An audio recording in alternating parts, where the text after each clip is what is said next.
ní item 7 ó lọ ra rice fọmọ yẹn nílé oúnjẹ tó ń pè ní item 7. gbà tó ń ra oúnjẹ yẹn bọ̀ ó ra drinks pẹ̀lú ẹ̀ ó wá drug drinks yẹn ó drug drinks yẹn ó drug yẹn. nígbà tí Hafsat jẹun yẹn tán ó jẹ́wọ́ bẹ́ẹ̀ fáwọn àwọn agbófinró torí pé ní ọjọ́ Sunday ẹni tó jọ̀gá ọlọ́pàá ní lecture tí mo lọ ṣe nílọrin mo pè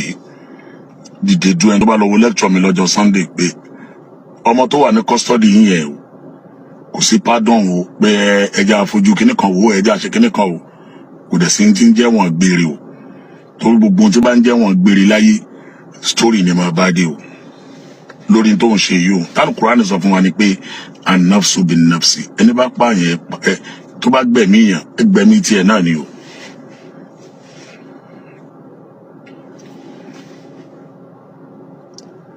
ó wá drugs ó fóògùn oògùn oorun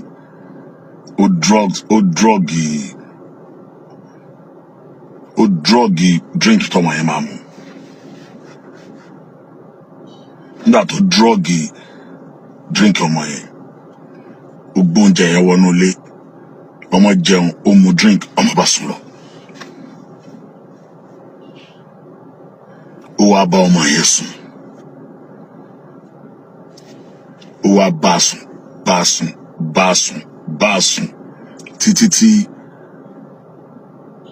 ọmọ yẹn fi gas tó fi kú. ó dẹ̀ sọ fáwọn ọlọ́pàá pé ọwọ́ lásán lòun need ọwọ́ lásán òun lòun need.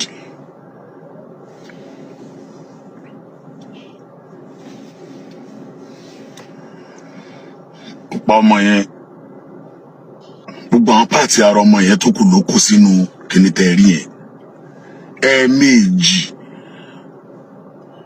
ó kó páàtì alákọ̀ọ́kọ́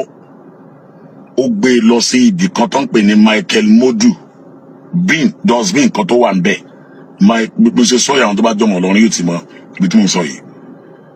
Michael Modu ibẹ̀ ló da páàtì àgbogbo alákọ̀ọ́kọ́ sí ẹ̀ẹ̀mejì ló kó lọ́bẹ̀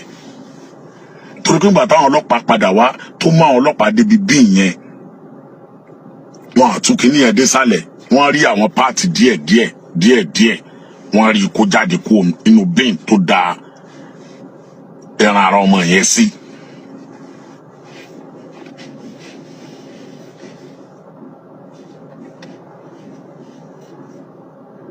níbo ló ti wá gbé orí tó wá gbé lọ Ìbàdàn tó wá lọ tà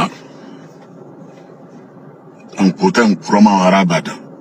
báwọn ará Ìbàdàn ni wọ́n ra orí níbo ló ti gbé orí lọ. bọ̀ tọ́rọ̀ bá ṣẹlẹ̀ báyìí onírànrìn kálukú ní òun máa mú wa.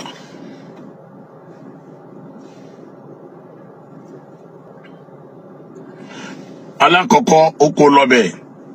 ó lọ dá sínú bíìnì yẹn ẹlẹ́ẹ̀kejì náà ó kó lọ́bẹ̀ ló dá síbẹ̀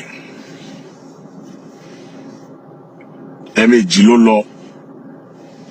ló dá ọmọ yẹn síbẹ̀. nígbà tó tíráàkì nọ́mbà yẹn tí wọ́n rí tí wọ́n mú àwọn kan sọ pé ilé rẹ̀ tóbi gan yàrá méjì náà ló gbà síbẹ̀ rúbirú mà nípa lọ ní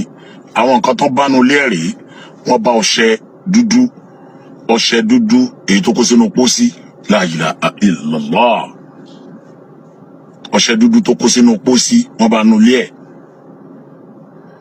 wọ́n bá oríṣiríṣi àwọn nǹkan míì tó wà nulẹ̀ ẹ̀.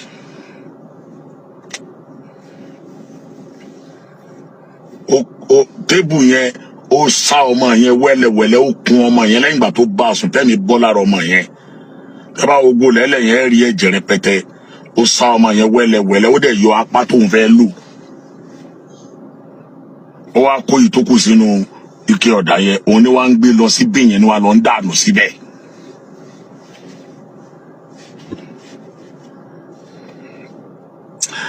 ẹlẹ́ṣẹ̀ kan ò ní lọ láì jìyà. gbogbo wa